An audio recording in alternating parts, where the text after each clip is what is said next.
हरे कृष्णा, राधे राधे, जय माता रानी। दोस्तों, स्वागत है आपका अपने चैनल पूजा विधि मार्गदर्शक में। तो आज की वीडियो में हम आपको बताने वाले हैं कि आप देवशयनी एकादशी व्रत की पूजा विधि। देखिए, देवशयनी एकादशी इस बार 25 जुलाई दिन शनिवार को है और अगले दिन यानी कि रविवार को व्रत का पारण है। पारण का समय हम आपको शॉर्ट्स में दे देंगे, तो आप पारण का समय जाकर देख लीजिएगा, ठीक है। और ये मैंने और भगवान विष्णु और साथ ही साथ में शिव परिवार की फ़ोटो विराजमान करेंगे, क्योंकि कहते हैं कि देवशयनी एकादशी के बाद से 2-3 दिन बाद से पूर्णिमा रहती है। पूर्णिमा के बाद से फिर शिव परिवार के ही ऊपर संपूर्ण, कह सकते हैं आप, पूरे का पूरा भार शिव परिवार के ऊपर जाता है। तो आप शिव परिवार को पूजा में जरूर स्थापित करें। मंदिर में करना है अलग से, तो मंदिर में करा तो फिर कोई बात नहीं, वरना अलग से चौकल करें, शिव परिवार की स्थापना जरूर करें। शिवलिंग अभिषेक आज के दिन आपको अवश्य रूप से करना है। तो जल छिड़क के सबको जल स्नान करा दिया, भाव से स्नान करा दीजिए। और एक कलश स्थापना करना चाहते हो कलश स्थापना कर सकते हैं, नहीं तो मैंने तो एक सिंपल सा लोटा रख लिया है। फिर सबको पीला चंदा लगाएंगे। फिर माता गौरी को, गणेश जी को और लक्ष्मी जी को सिंदूर समर्पण करेंगे, ठीक है। हाथ में जो सिंदूर बचे अपनी मांग में सजा लीजिए। इसके बाद एक दीपक प्रज्वलित करेंगे। ध्यान रखना, दीपक का घी का प्रज्वलित करिए या फिर तेल का प्रज्वलित करिए। सरसों के तेल का दीपक एकादशी वाले दिन नहीं प्रज्वलित किया जाता है।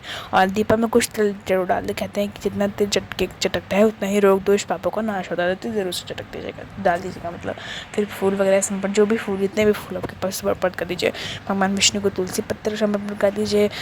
शिव जी को सफ़ेद पुष्प, आखड़ी का पुष्प, बेल के पत्र सब समर्पण कर दीजिएगा, ठीक है। शिव जी की तुलसी समर्पण होगी। और अगर भोग लगा रहे हैं, जो भी भोग लगाएंगे वो 2 जगह भोग लगेगा। शिव जी का अलग भोग लगेगा और माता और विष्णु जी को अलग भोग लगेगा। तो दीपक की अच्छे से पूजा कर दीजिए आप।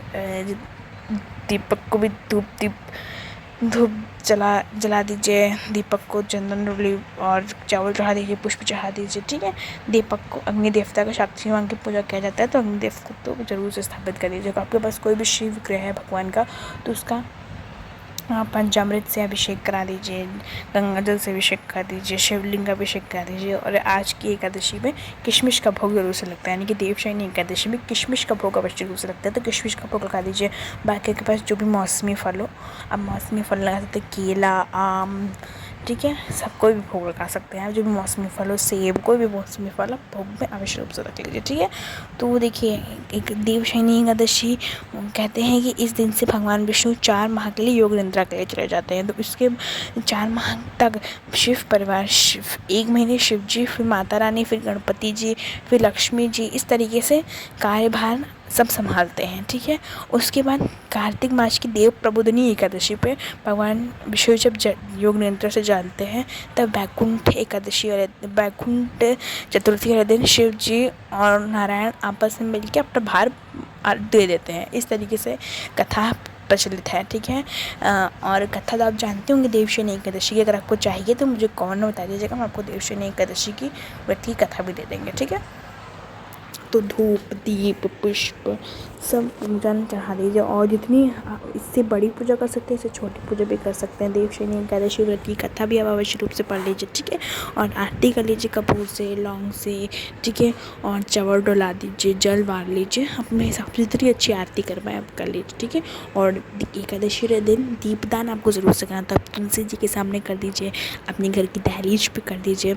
शिव मंदिर है आसपास तो शिव मंदिर में कर दीजिए, ठीक है। नहीं है तो घर के मंदिर में तुलसी जी के सामने वो घी का दीपक अवश्य रूप से प्रज्वलित करना है। और ध्यान रखना है कि ना ही शुक्रवार को तुलसी तोड़ी जाएगी, ना ही शनिवार को तुलसी तोड़ी जाएगी, क्योंकि दोनों ही दिन एकादशी है। पर कल दशमी युक्त एकादशी है और शनिवार को द्वादशी युक्त एकादशी, तो हमेशा द्वादशी युक्त एकादशी को व्रत रखा जाता है, ठीक है।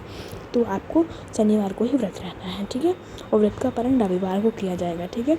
उसको हम आपको शॉर्ट में दे देंगे व्रत के पारण का समय, ठीक है। तो अब घी का दीपक का दीपदान आप ज़रूर से करिए तुलसी जी के सामने। और तुलसी जी के दिन, आज के दिन जल नहीं डालना है, ठीक है। मिलते हैं नेक्स्ट वीडियो में, तब तक